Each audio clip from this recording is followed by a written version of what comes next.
हे काय मम्मी तेल टाकते ना?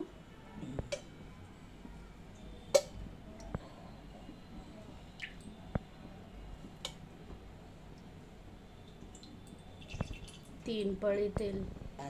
हे मम्मी काय 3-4 हे 4 मिरच्या आहेत ना, आणि ते काय ते चीर मारले, आणि हे कढीपत्ता ना फोडणीसाठी. हे फरसबी बारीक ना त्याच्यात मिक्स होईल बारीक मिरची. अच्छा, म्हणून ते मोठे ठेवले. आणि ती हे फरसबी काय ती कशी चिरली आई? बारीक बारीक चिरली ना? चिरली अशी सरळ. हा एकदम. हे बटाटा आणि हे बटाटे कसले ते हे सोललेत ना, आणि हे कट केले ठेवलेले. कट केलेले. हे काय मोहरी, जिरं, नुसतं जिरं टाकलं तरी होते. हिंग. हे काय फोडणी देते मिरचीची. हा, मिरची आणि कढीपत्त्याची फोडणी.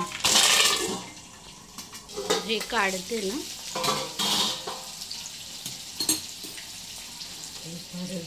फरसबी टाकते. पाव किलोच आहे ना आई? 2 हे बटाटे. आता काय मीठ टाकते ना. मीठ, हळद, साखर 1 चम्मच. हे आता काय मिक्स करते ना मम्मी. हे वाफेला ते किती मिनिटं हे ठेवायचं? 7-8 मिनिटं. हे 10 मिनिटं झालेत. आता काय मिक्स करते. शेंगदाण्याचं कूट. हे शिजल्यानंतर टाकलं ना.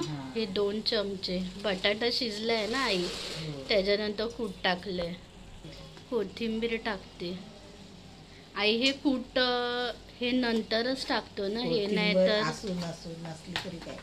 नाही, हे कूट हे नाही तर काहीतरी लागतं ना ते भाजी हे करप. हा, लागायला येते म्हणजे करपाला भाजी ना. कूट हे आधीच टाकलं तर. खोबरं आधीच. आता हे किती मिनिटं आई हे ढवळायचं? 2-3 मिनिटं ना हे स्टर करायचं. हे झालं नाही झाटून. आता हे गॅस घालवते. आता काय काढते.